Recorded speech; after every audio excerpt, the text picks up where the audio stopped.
GB.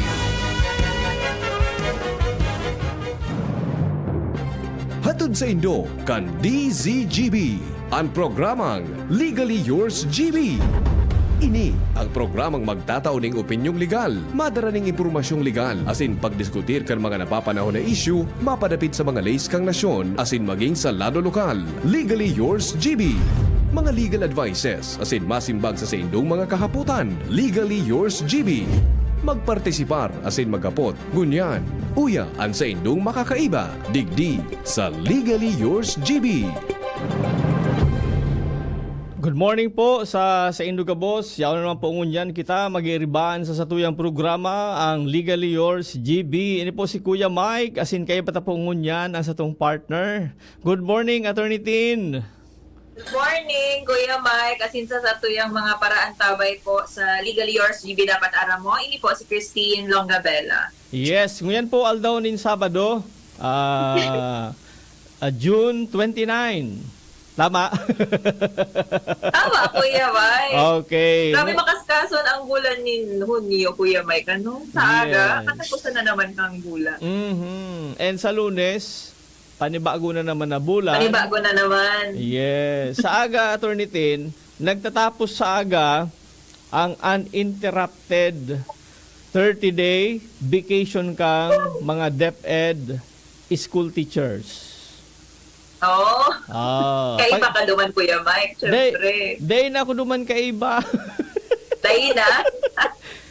Ako, pwede na ako istorbohon anytime. So mga teachers, may 30 aldaw sinda, kaya matapos sa aga. Pag July 1, pwede na istorbohon kang mga school head ang mga teachers puon sa Lunes. Ay, iwan ng God, Kuya Mike. Oo, nabasa ko ito. Mapuroon na naman kaya ang diba, enrollment, kasagsaga na naman ng enrollment, sa mga kaipuhan na asikasun sa eskwelahan, clearance, kasi panibagong na naman, school year. And This coming August. lalong-lalo na, Attorney Tin, mabaralik na naman tabi sa mga overseas Filipino teachers ta. Mabaralik sa isla. Kaya nga ni Kuya Mike, naisip ko din. Sabi ko, si Kuya Mike, di ba overseas Filipino worker? Literal na nagbabalyong dagat. Literal na nagbabalyo. From Misibis to Tinukawan, Rapu-Rapu, Albay. So good morning po dyan sa mga naghihinanyog sa Barangay Tinukawan kung hain ang satuyang eskwelahan ang Julian B. Gonzales Memorial National High School. And nagmamatisindangon yan, lalong-lalo na sa nagtatarabang dyan magtugdok ang temporary building para sa grade 11. Good morning po sa inyo dyan, Barangay Tinukawan. And, Kuya Mike, speaking of teachers din, tour ba ito or bakasyon din sa Tagaytay so staff, although baka sa non-teaching staff last. Sa Tagaytay, hali duman sina mama. So, pero nakabalik na sinda or pabalik pa lang? pabaralik na ito, Attorney Tin. Sa aga, around sa aga. Pabaralik na So, sila. hello po. Igrita man sa staff ng St. Agnes Academy na fresh from Tagaytay. Yes. Mga taga St. Agnes, happy return to work. Pabalik. Pakatapos kang travel kay Aninda, matrabaho na naman eh. Kaya magayon na pigtatawanan ki panahon na paingalo asin so R&R. Rest and Anong R&R, Kuya Mike? Rest and recreation. Yan ang R&R. Usually, go talaga sa mga eskwelahan. And kadakol kita na ibang mga teachers na hali sa iba-ibang lugar. Igo nga iki mga grupo na nagduruman sa Norte, igwa sa Palawan, igwa sa CDO. So pabaralik na sindangon yan sa aga, Domingo, mapayarengalo. Pag Lunes, report to duty na po sinda. So welcome back sa gabos na mga paratukdo na naka-experience kang 30 days uninterrupted vacation. Sana all. Okay, speaking... Kita mo tayo, Mike, maski weekends. Yes. Interrupted. Iyo baga. Obligado, ade. Anyway, speaking of overseas Filipino workers, ngunyan, ang sa tuwin na pag-uurulayan, ang mga rights of OFWs. Paano mo ini mabibikol tabi, Attorney Tin? itry to Bicolano ning rights of OFWs. Karapatan kang mga paano daw ibig ko lang. Oh, for sure, Kuya Mike, may mga paraan tabay din kitang OFWs, di ba? Sa Tuyon Station na DZGB. Kasi igwa kitang Facebook Live. And by the way, sa mga naghihinan nyo po ngunyan sa radyo, may hiling po kami ni Kuya Mike sa samuyang Facebook Live na DZGB News Online. Yes. Pwede po ako mag-comment, mag-react. For sure, Kuya Mike, may mga listeners talaga kitang OFW. So, lalo po marami na pagkaaga pa sa Indo. And para sa Indo po, ini yung topic for today. Yes. Good morning, world with OFWs. Aram mo, attorney din kung anong bansa o kontinente ang may pinakadakol na OFW? Ano, Kuya Mike? Particularly sa Asia, ang pinakadakol na yaw sa Asia, nasa 80+%. Base sa survey kang psa.gov kang 2022. Duman sa Asia, ang nasyon na may pinakadakol, mga 23%, ang Saudi Arabia. Oh, iyo. Maski ako, Kuya Mike, dako lang personally na kami din mga kamag-anak ni and friends ko na nasa Saudi Arabia. Yes. So, good morning. Good morning po dyan sa Saudi Arabia. Good morning. Tadig din sa morning. Padaymi lang po sigurado kung anong kung ano ang oras duman. Kung ante-meridian o post-meridian ka mo. Kung AM o PM.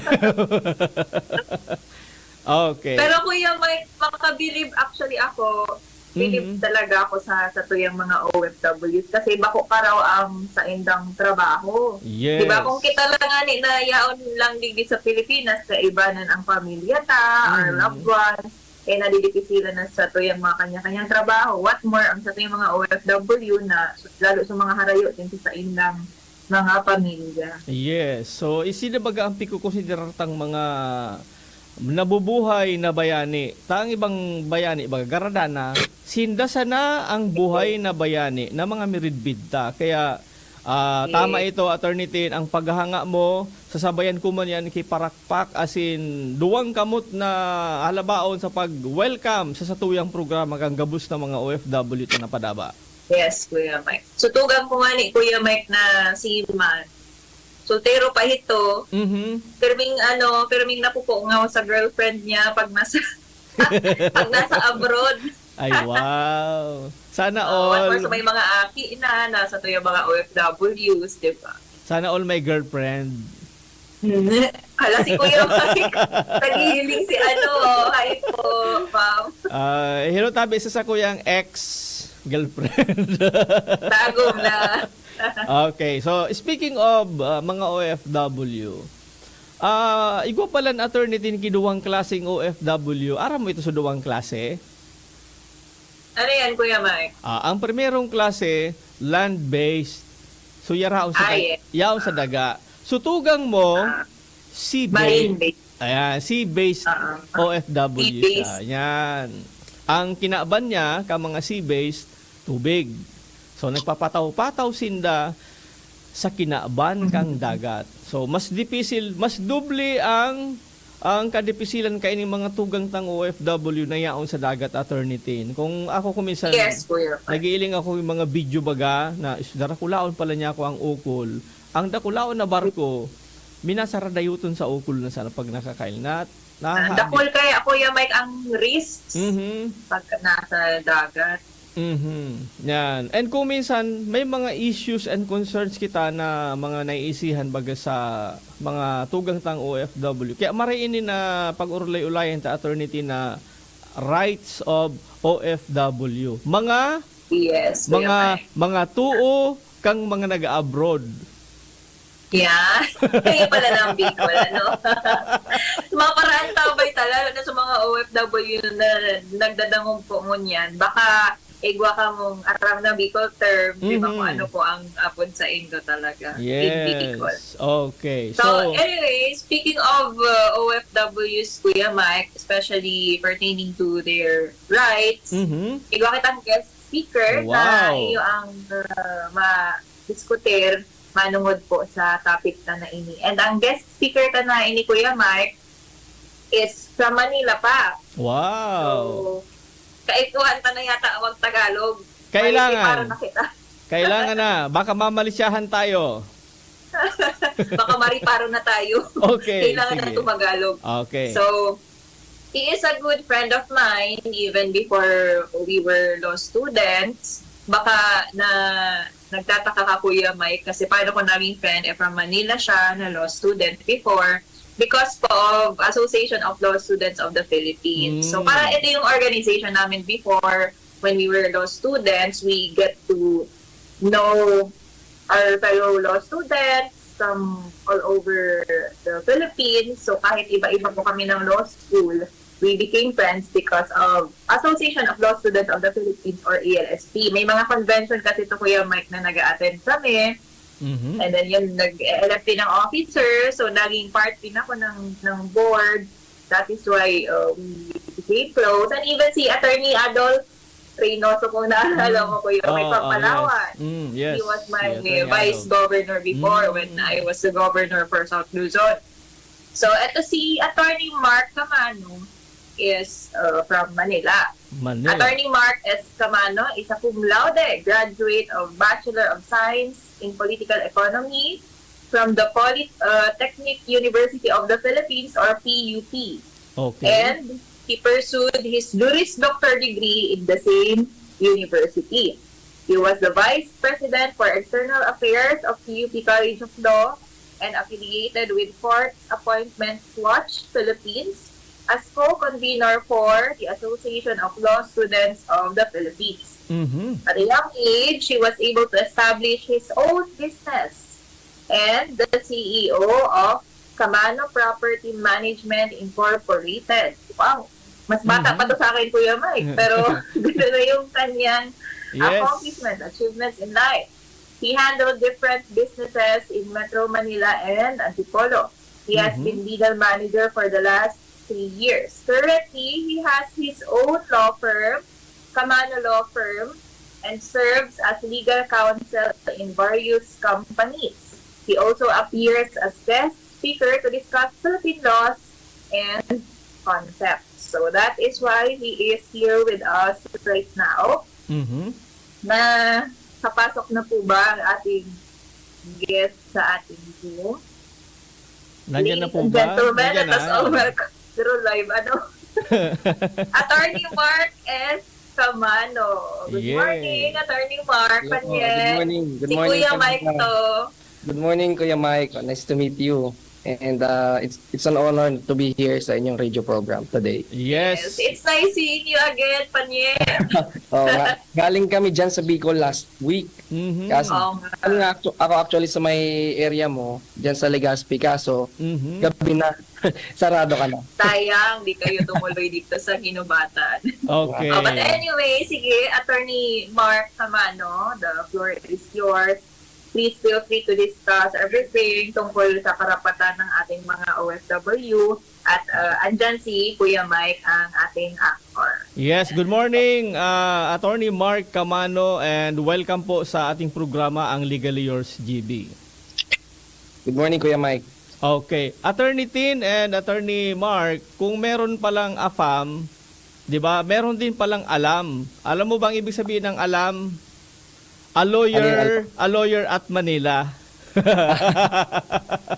Okay, welcome sa programa natin, Attorney Mark, ha. So, unang-una, nagpapasalamat kami sa pagbigay mo ng panahon at syempre, alam natin na busy kayo sa mga trabaho niyo bilang mga abogado. So, salamat sa pagbigay mo ng oras sa amin. So, unang-unang katanungan namin, Attorney Mark, paano mag-apply at maging OFW? Yan. Okay. Sige. Okay. Kapag naging interesado kang mag-apply bilang OFW, no, kahit anong klaseng trabaho pa yan, ang isa mong pwedeng gawin kung wala kang ideya, punta ka sa POEA kung malapit ka. O ang tawag na doon ngayon, Department of Migrant Workers. Okay. And located sa Mandaluyong, along EDSA. At pwede mo rin naman tignan yung website nila. Doon nakasulat kung ano yung mga pwede mong applyan na sponsored ng government yung deployment, may mga ganon. Makikita mo rin doon yung mga employers abroad, kahit isang bansa pa yan. na nagde-direct hire. Okay. Pangalawa yan. Tapos ikatlo naman, ito yung pinaka-common na paraan para makapag-apply. Humanap ka ng agency na tinatawag, recruitment agency na tutulong sa yung ma-deploy doon sa kung saan man yung gusto mong applyan na bansa. Ngayon naman, madali na natin yung makita dahil sa Facebook, sa social media, nagpo-post yung mga agency, mga recruitment agency na yan. So, sa pag-a-apply mo, you have to determine ano ba yung a-applyan mo, skilled work or domestic work. Yan yung mga pinaka-common. Or kung sea-based ka ba, kung seaman ka, seafarer. Okay. So, yun. Kung pwede kang mag-chat sa kanila or pwede kang pumunta, mag-walk-in dun sa kanilang opisina at i-guide ka nila kung paano ka makakapag-apply. Okay. So, na-mention mo, Attorney Mark, yung mga iba't ibang government agencies na pwede nilang puntahan at mga recruitment agencies. Kung minsan, may mga umuuwi na OFW galing abroad, sila mismo yung nag-aaya sa mga kababayan natin na mag-abroad. Ano ba ang dapat gawin kapag gano'n na kakilala mo yung nag-i-invite sa iyo na magtrabaho abroad? So, pwede rin ba 'yon? Pwede naman 'yon, pero tanungin mo siya, ano bang agency? O sinong agency ba ang nag-deploy sa iyo? Kailangan meron. Kasi kailangan may agency. Kasi kapag walang agency, direct hire yan. Kaso limited yan. No? Yung isang employer, I think, up to 5 lang yata ang pwede nilang i-direct hire. The rest, dapat i-hire na nila through agency. Okay. So, okay. Pag nalaman mo na kung ano yung agency niya, mag-legit check ka. Tignan mo sa sa DMW website, Department of Migrant Workers, kung accredited ba. So ngayon, Attorney Mark, na-mention mo na i-check kung accredited sila. Of course, meron tayo mga tinatawag na mga illegal recruiters, di po ba? So paano malalaman kung illegal recruiter ang kausap mo? Okay. Pwede mong i-test mismo yung illegal recruiter o yung recruiter na yon. Tanongin mo siya, saang agency ka accredited? Saang agency? Saang agency ka accredited? Saang recruitment agency ka accredited or affiliated? Pag hindi makasagot, baka illegal recruiter ang kausap mo. Okay. Kapag ka naman nakausap mo si recruiter, nagsabi siya ng agency niya, punta ka sa agency, bumisita ka doon o i-chat mo sila, i-message mo, i-check mo, accredited po ba sa inyo tong recruiter na to? Affiliated po ba ito sa inyo? Kasi minsan, may mga practice sila na under the table. Yung marami silang kausap na agency pero hindi naman sila accredited doon. So mag-iingat tayo sa ganon. Mas maganda, makausap mo pa rin diretso yung agency kung kanino accredited or affiliated yung recruiter mo. Okay. So, kasi naman sa Pilipinas sa atin, Kuya Mike, bago makapag-recruit ang isang tao, dapat accredited din yan sa DMW. Yung Department of Migrant Workers. Okay.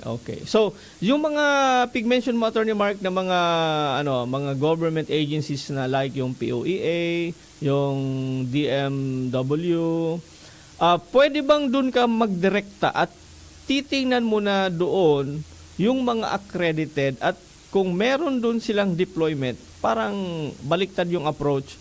Dun ka muna sa government agency bago ka pumunta dun sa recruitment agency. Pwede siya. Pwede. Ginagawa din Okay, yan. Chine-check muna doon sa DMW. Minsan parang di ka na pumunta, check mo na lang sa website nila. Website. Okay. Sa website ng DMW.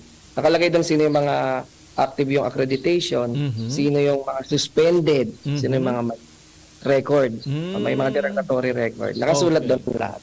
Okay. So, doon sa website nila, malalaman agad kung alin ang mga recruitment agencies na iiwasan ng ating mga mag-a-apply. Yes. Okay. Tama, Mike. Okay. So, sa mga nakikinig sa atin dyan, so very clear ang mga instructions, ang mga pahayag ni Attorney Mark. So, unang-una pa lang, nalaman natin na mas maganda, i-check natin sa mga government agencies like POEA at saka yung DMW. Ngayon, Attorney Mark, paano natin may iwasan na mabiktima ng mga illegal recruiter? Kasi kung minsan may mga na lumalapit sa amin na nakalista naman daw dun sa government agency pero naluloko pa rin sila. Oo, yun ang medyo mahirap i-detect, ano? Opo. Isa mong pwedeng gawin dyan, to protect yourself, ano? Yun talaga, pumunta ka doon sa agency. Affiliated ba talaga to sa inyo? Kasi most likely, no, kung halimbawa, may mga instances na accredited pa rin ang recruiter under that agency. Kaya nasasabi niya pa rin sa mga tao na, accredited ako under agency na to. Okay. Punta mo na yung agency na yon, yung recruitment agency. Tanungin mo na sila, nagtatrabaho pa ba to sa inyo? Minsan kasi hindi na. Yan. Yung mga tao nila na lumalapit sa mga nag-a-apply. Yes. Okay. So, pag gano'n naman minsan, ang gagawin ng agency mo dyan, dito ka na lang, sige, direktang kami na lang ang kausapin mo para safe ka. So, igagayad ka na niya nila, anong gagawin mong next? Interviewin ka na nila and all, hanggang ma-deploy ka. So, maganda talaga, Kuya Mike, no? Dumiretso ka sa agency. Mag-walk-in na lang doon. Okay. Kasi kung minsan, Attorney Mark, may mga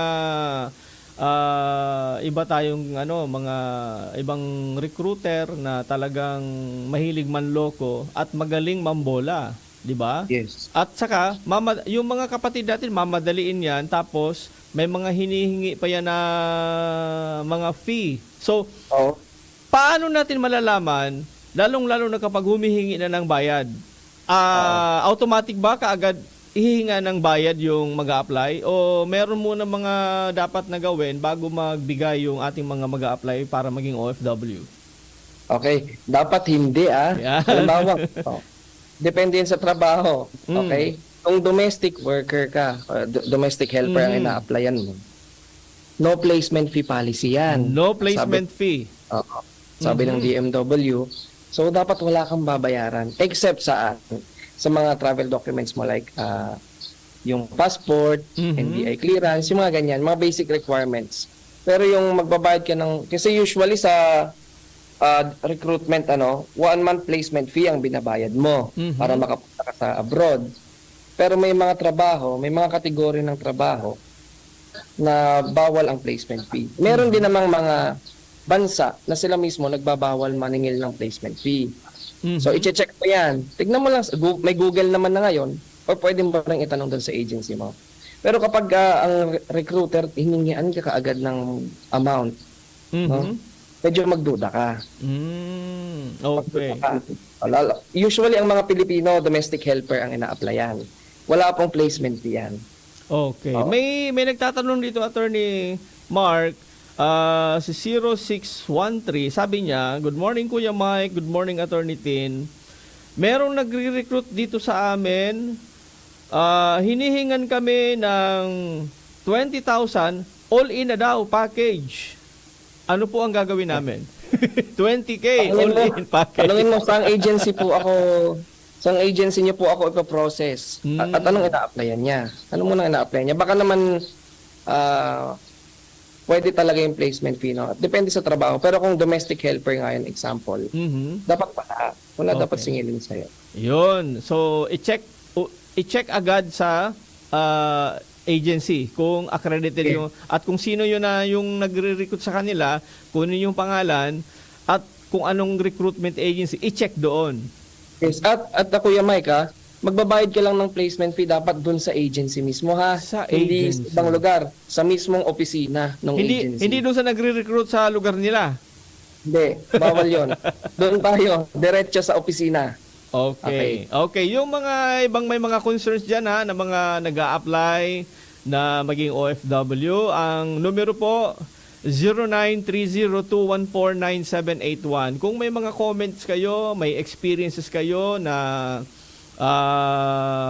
related sa topic natin dito sa pagiging mga OFW, wag po kayo mag-aatubili na mag-text o pwede rin kayo mag-call or pwede kayo mag-comment sa DCGB News Online para masagot po natin ang inyong mga katanungan. Sa aming pagbabalik, ipagpapatuloy po ni Attorney Mark ang pag-explain sa mga rights of OFWs. Ang oras, eksaktong alas 11:33. An oras hatod sa Indokang. Ang simpleng pampakilig, nor sinigang. Plemex. Pag may ubo o hika, Plemex agad. Basta lagundi, Plemex. Liver Aid Silimarine Capsule. Liver Aid. It's liver or lover, boys. Ubo, premang nakabara, hirap sa paghinga. Dapat may dalang ginhawa. Kaya lagi kong bitbit, Plemex Forte Capsule. Ang Plemex Forte Capsule ay gawa sa halamang lagundi. Ginhawa sa ubo at hika. Magaan dalhin, madaling inumin. Plemex Forte Capsule. Basta lagundi, Plemex. Vitex Lagundo L is the generic name of Plemex Forte. If symptoms persist, consult your doctor. Tanggal ang plema, tigil ang ubo. Maluwag ang paghinga sa Plemex Forte. Basta lagundi, Plemex. Ang Plemex Forte Lagundi Capsule ay mabibili sa pangunahing butika o drugstore na malapit sa inyo. Adrian Salceda, Adrian Salceda.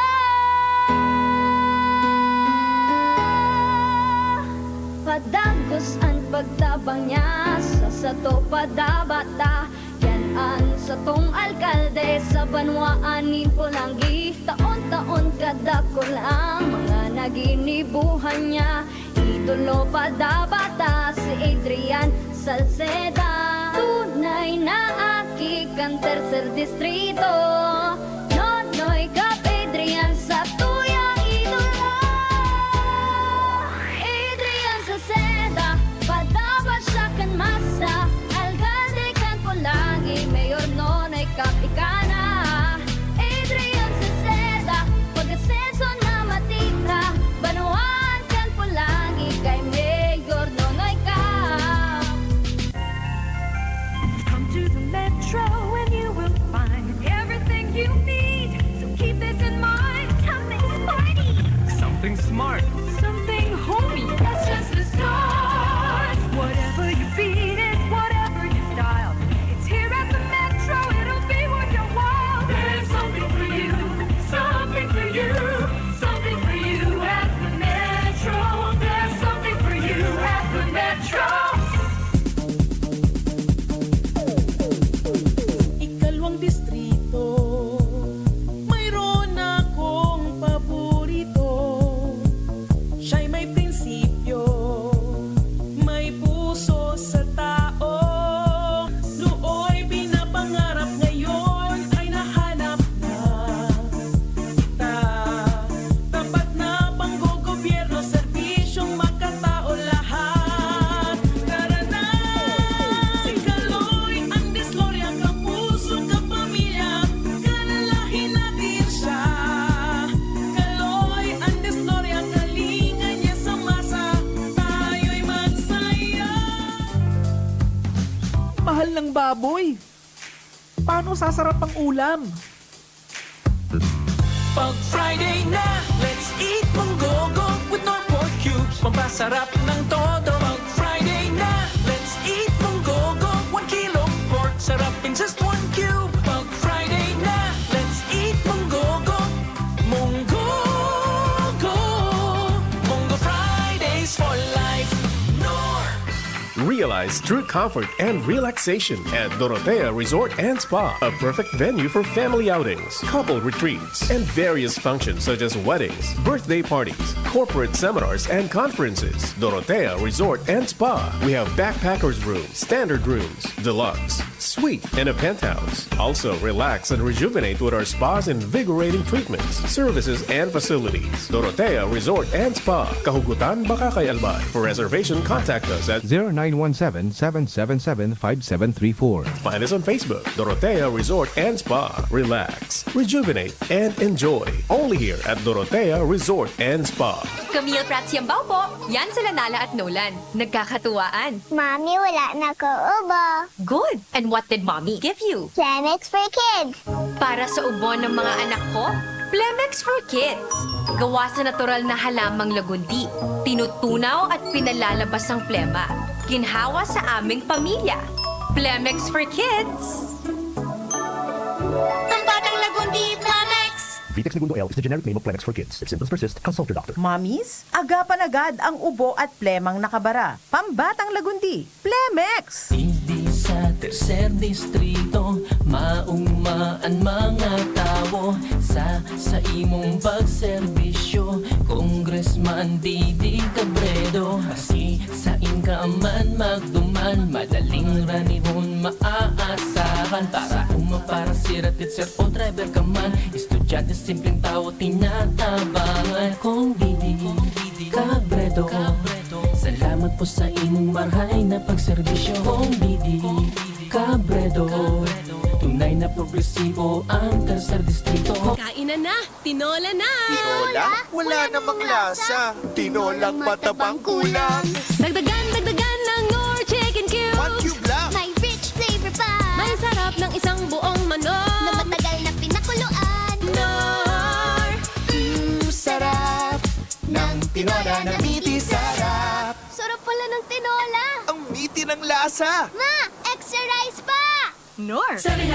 Ilayo ang inyong mga chikiting sa piligrong hatid ng sigarilyo. Alam nyo ba ang alinsunod sa Executive Order 26 na nilagdaan noong 2017? Bawal magbenta ng sigarilyo sa menor de edad. Alam nyo rin ba ang bawal magtinda ng sigarilyo malapit sa mga paaralan at palaruan? Maging magandang halimbawa para sa kabataan. Say no to Yossi para walang pagsisisi. Quit now.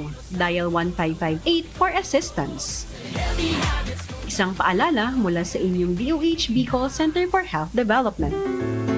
Adrian Salceda. Adrian Salceda.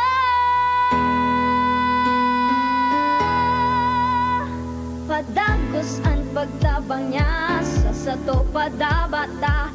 Yan ang satong alkalde sa banwaanin Pulangi. Taon-taon kada ko lang mga naginibuhan niya. Idolo padabata si Adrian Salceda. Tunay na aki kang tercer distrito. Nonoy kap Adrian sa tuyang idolo. Adrian Salceda, padabat siya kan masa. Algalde kan Pulangi, Mayor Nonoy kap ikana. Adrian Salceda, pag-asenso na matitra. Banuan kan Pulangi, kay Mayor Nonoy kap. Kapag nagkakaedad na, mas importante ang proper lifestyle. Jogging tayo pa! Sige nak! Maliwanag ang benepisyo ng tamang pagkain at ehersisyo. Kasama pa ang pag-inom ng Optin. May nutrients ng lutein, vitamin C, E at zinc. Parte na ng aking daily regimen. Ganda talaga ng view dito pa. Kitang-kita. Mahalagang paalala, ang Optin ay hindi gamot at hindi dapat gamitin panggamot sa anumang uri ng sakit. Labanan ang maagang panlalabo ng paningin sa tulong ng Optin. Kitang-kita ang kalusugan. Mabibili sa mga leading drugstores nationwide. Dapat aram mo. Ignorance of the law excuses no one. Kaya, dapat aram mo. Welcome back po sa tuyang programa and happy birthday kay Sir Chief Edwin Latonero Mias, ang big brother ng SDO Albay sa SGOD. And of course, happy birthday din kay Sir Vincus, ang Division DRM Coordinator ng SDO Albay. So, and sa ibang mga nagsa-celebrate ng mga birthdays dyan, happy birthday po sa Indo. And sa ating DCGB News Online, sabi ni Bing Buen Bores, good morning po. And of course, sabi ni partner Tin Longgabella, si Attorney Tin, galing talaga ni Panye, artistahin pa. Oh, Attorney Mark, talaga ha. Alam, a lawyer at Manila. Attorney Mark, kanina balikan lang natin na kasi may gusto mag-confirm na wala talagang babayaran kung mag-a-apply ka na domestic-based worker. Domestic-based. Walang placement fee. Walang placement fee kapag domestic helper. May gagastusin ka, yung passport mo, NBI clearance, mga ganyan lang. Okay. Siguro pamasahe mo, papuntang agency. Pero yung mismong pagpo-process niyan para ma-deploy ka doon sa ibang bansa, wala kang babayaran. Okay. So yan po ang mga detalye sa mga mag-a-apply na para maging OFW, Overseas Filipino Workers. Ngayon, puntahan naman natin ang mga concern nung mga nando na, mga OFW na sila. Ang unang concern na pinadala sa atin dito, pinauwi po ako ng employer na walang valid reason. Ano po ang pwedeng gawin sa employer? Yan. Naputol si Attorney Mark. Okay, sige. Abang inahantay natin si Attorney Mark, yun ha. So kanina, yung unang segment natin, mga dapat gawin yun ng mga mag-a-apply pala. Ngayon naman, puntahan natin yung mga issues and concerns ng mga nandun na, ng mga kapatid natin na mga nag-abroad. Lalong-lalo na yung may mga hindi natatapos yung kontrata, pinapauwi. So, meron tayong isang nagtatanong dito na pinauwi daw siya. Walang valid reason. ang valid reason lang daw, maganda siya. Kanina, nag-usap kami kanina dyan sa loob ng control room. So, pinauwi yung isang OFW kasi maganda yung OFW. Nagsiselos yata yung asawa, yung babaeng asawa. Kaya pinauwi daw siya. Hindi naman natapos yung kontrata at walang valid reason. Hindi ko alam kung valid reason yung pagiging maganda. Kaya kayo dyan na mga with pleasing personality, swerte-swerte rin. Kasi kumisan nagiging malas, pinapauwi kapag maganda. Yung isang OFW, pinauwi. Dapat pala, yung mga mag-a-apply ng OFW, hindi masyado kagandahan para hindi ka pauwiin at matapos mo ang iyong kontrata. Okay, so marami pa tayong nakahilirang tanong kay Attorney Mark habang inaantay natin. Yan, Attorney Mark! Kuya Michael, na-deadbat yung aking laptop. Lumipat pa lang ako. Okay. Welcome back, Attorney Mark. Ini-introduce ko na yung tanong kanina, Attorney Mark, na yung mga issues and concerns naman kako, dun sa mga nandun na, nabigyan ng kontrata, nag-abroad na, pero may isang concern yung isa nating kababayan, pinauwi po ako ng employer na walang valid reason. Ano ang pwedeng gawin sa employer? Okay. Sige, magandang tanong yan, ano? Dahil madalas yan nangyayari sa mga OFW natin eh. Pag hindi na gusto ng employer, papauwiin na lang kahit walang valid reason. Una, kailangan mong tignan kung kailan ba may valid reason. Usually nakasulat yan sa kontrata. Okay. Basahin mo yung kontrata. May ground ba siya doon na pwedeng gamitin? Ikalawa naman, yung labor law natin, yung mga just causes for termination, nag-a-apply din yan kahit nasa ibang bansa tayo. Ngayon, kung wala siyang ground doon, okay, pag doon sa ibang bansa na yon, kung nasaan ka man naka-deploy, pwede kang lumapit sa MWO na tinatawag, Migrant Workers Office. MWO.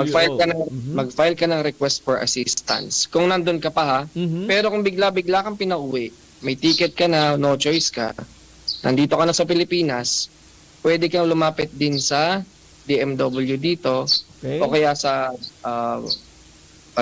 pag-file ka ng request for assistance din. Or pwede kang mag-file ng disciplinary action against employer. Pwede yan.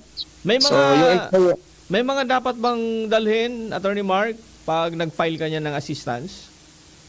Siyempre yung mga pruweba mo, like yung contract mo, na na-deploy ka nga doon, yung ticket, kung meron kayong mga conversation ng employer mo, pwede yon.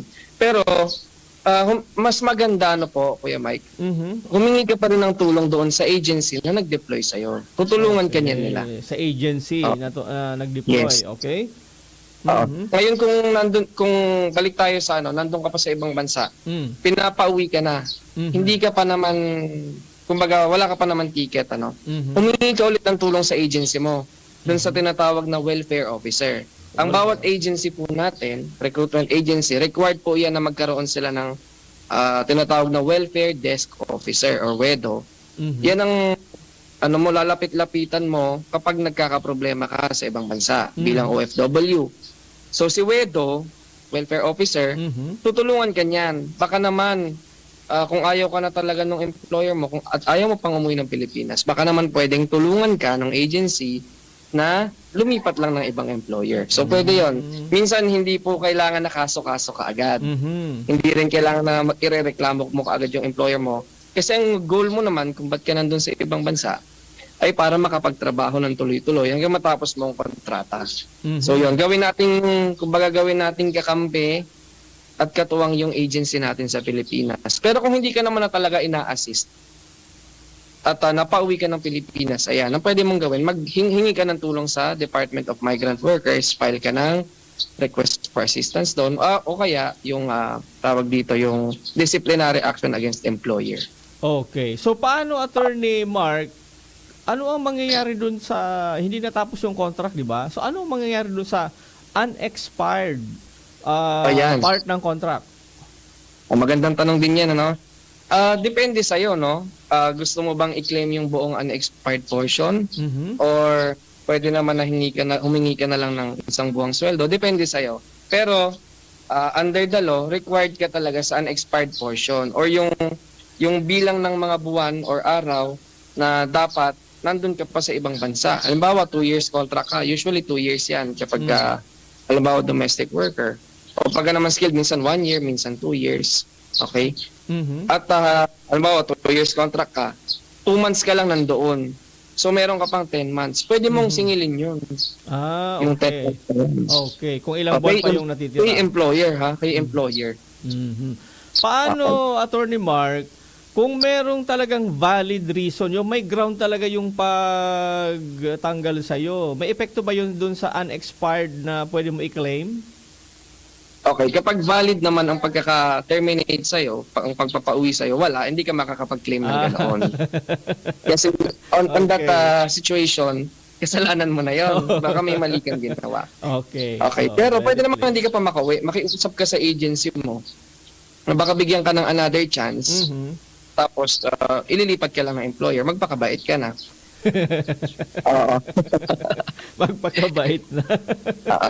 Pero Kuya Mike, minsan naman kasi, syempre naintindihan naman natin yung mga OFW natin. Pag hindi pa sanay sa ibang bansa, naho-homesick. Okay. Ayun ang madalas na dahilan. Kapag homesickness ang dahilan mo para umuwi ka, hindi yun valid reason, hindi Kuya valid. Mike. Okay, hindi valid. Paano, Attorney Mark, kung nahuli kang gumagamit ng cellphone? Kasi usually yun ang nangyayari sa ngayon pinapagalitan daw sila sa kakagamit ng cellphone habang nandun. Oo, kasi nakalagay naman yan sa kontrata nila na during work hours, bawal silang mag-cellphone. Pero pagkatapos naman nun, pwede naman. Pagtapos na ang trabaho mo. Okay. So, ang suggestion ko lang sa ating mga minamahal na OFW, sunod lang tayo kay employer. Lalo sa Middle East, usually, pag nakuha mo naman yung ugali or yung loob ni madam, kumbaga, amo mo doon, pagbibigyan ka naman yan, magiging lenient yan, magiging mabait yan sa inyo. Okay. So sa simula lang yan medyo mahirap kasi syempre nag-a-adjust pa, hindi ka pa naman niya kilala. Pero pag nakita niyang magaling ka magtrabaho, masunurin ka, nagiging maluwang sila sa trabaho. Yun ang mga pagkakataon na pwede ka mag-cellphone, pwede ka magpahinga, kahit working hour.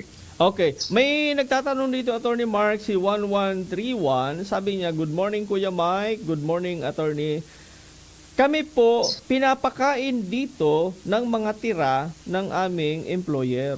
Pwede ba kami magreklamo? Tira daw yung pinapakain sila, Attorney. O kung mapatunayan mo na tira yun, natira-tira lang yun, yung tipong mga malamukang kanin baboy na. Pwede kang magreklamo, bawal yun. Baga treatment yan eh. Ang mga reason usually, no, para maging valid yung pag-refuse to work mo na tinatawag. Yung ganyan, hindi ka pinapakain, binubugbog ka, ginugutom ka, sobra-sobra yung oras ng trabaho, yung tinatawag na overwork. Ayan, lumapit ka kaagad sa welfare desk officer. Tutulungan ka yan. Minsan kung ayaw kang paalisin doon sa bahay ng amo, kasi syempre takot din masuplong yung amo, no? I-rescue ka niyan. Tutulungan ka ng welfare desk officer natin na ma-rescue ka doon. Kukunin ka doon sa bahay ng employer mo, dadaling ka doon sa kapartner na agency abroad, aalagaan ka hanggang either makauwi ka ng Pilipinas or makalipat ka ng employer. So sa paglipat ng employer naman may mga ano din yan, may mga proseso din yan na ginagawa para legal pa din. Okay. So, ito naman, Attorney Mark, galing sa relative ng OFW, ilang buwan na hindi namin nakokontak ang aking asawa na nagtatrabaho sa Middle East. Ano ang dapat naming gawin? Okay. Pwede kang lumapit sa OWA, no? Sa OWA. OWA. Overseas Worker Welfare Pwede kang lumapit diyan. OWA, mag-request for assistance ka. Yan, request for assistance. Tapos, siguro bago ka pumunta doon, pumunta ka rin sa agency nung kamag-anak mo. Puntahan mo yung welfare officer. Siya ang nakakaalam niyan most likely kung ano ang sitwasyon. Okay. So, si welfare desk officer pwede yung makipag-coordinate dun sa agency naman nakadual doon sa ibang bansa para i-check yung sitwasyon ng iyong kamag-anak. Ayan. Kung wala ring ideya yung agency doon sa ibang bansa, hingi ka na ng tulong sa OWA. Ayan. Para naman, yung migrant workers office doon sa ibang bansa, tumulong na din sa pag-aalam o pag-iimbestiga kung anong sitwasyon ng kamag-anak. Minsan kasi may mga sitwasyon, Kuya Mike, na nag-run away na pala yung kamag-anak. Yung OFW, pumakas na doon sa amo kasi hindi na maganda yung sitwasyon. Nasa kung saan siya nagpupunta. Pero minsan, nasa embassy pala. Nasa Philippine Embassy na. Kasi ang embassy natin naman, nagshe-shelter din yan ng mga in distress na OFW minsan eh. Okay. Ngayon, minsan sa embassy, walang cellphone kasi doon. So baka rason din yan para hindi makontak. So pinakamaganda pa rin talaga, makipagtulungan sa welfare officer ng agency at tapos OWA. Pero, di ba, Attorney Mark, usually kapag nandun sa mga agency natin, sila mismo yung magkocontact sa relatives. Kahit wala silang Yes, okay. Yes, sila mismo. So minsan naman may mga sitwasyon din na na-encounter ako sa ganyan. Lumapit sa welfare officer ng agency. Tapos na-contact naman kaagad. Yun pala, iniiwasan lang talaga. May mga ganun din na iniiwasan lang din ng OFW na relative yung kamag-anak sa Pilipinas. Minsan lang may ganun. Ano kaya ang rason at iniiwasan, Attorney Mark? Usually, ano ang reason nila? Depende, no? Minsan, siguro nakukulitan na lang. Ang usual na yung hingi ng hingi. Kasi intindihin din natin yung mga minamahal natin ng OFW. Minsan hindi naman ganun talaga kalaki ang kita dyan.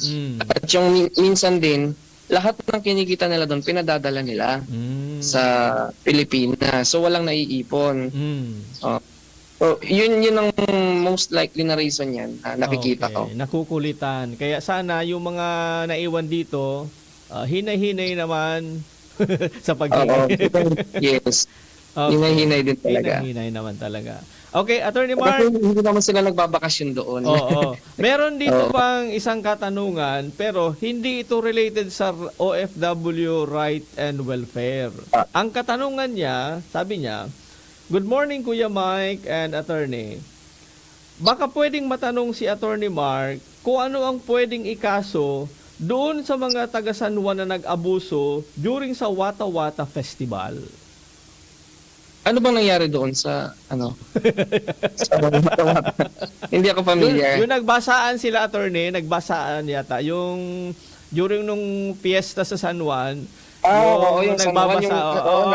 May mga nakita nga akong pinapasok video, nga yung jeepney, pinapasok yung mga sasakyan, pinapahinto nila. Ano daw ang pwedeng, kung meron man, kung ano daw ang pwedeng ikaso doon sa mga nag-abuso doon? Kung na-identify mo sila, kung sino yung mga yon, siguro yung pwede mong ikaso na mabilis, unjust vexation. Unjust vexation. Oo, nairita ka nairita ka, sang sobra-sobra. Hala, ang daming makakasuhan yan doon, Attorney Mark. Ayun lang, yun lang ang problema. Pero it's an enjoyable event naman pero parang hindi lahat nag-enjoy. Kung talaga namang binastos ka, pwede mong kasuhan. Okay. Unjust vexation. Yan. Kapag pala nairita tayo, ayan, mag-ingat kayo ha. unjust vexation ang kaso nyo. Pag naanoy ka. Oo. Kung naman sa pagbabasa sa'yo, nasira laptop mo. Mhm. O yung Damage. cellphone mo. Aha. O may damage to property yan. Yun. Pwede ka mag-file ng action for damages. Civil case naman. Pero dapat i-identify mo kung sino yung nakadamage. Yes, dapat alam mo. Paano kung 5 tao yan, nang bash siya sa'yo ng tubig, hindi mo kilala. Okay. So, maraming salamat, Attorney Mark, sa pagbibigay mo ng kaliwanagan dito sa OFW Rights and Welfare. And baka may gusto kang i-greet, Attorney Mark. Yung mga relatives ko sa Bicol dyan, sa Camarines Sur din. Hello kay Councilor Augusto Camano ng Pili. Sa lolo ko dyan, sa Sangay, si Lolo Judge, Policarpio Camano, mga Camano dyan. Hello po sa inyo. Yung family ko din, sa Antipolo.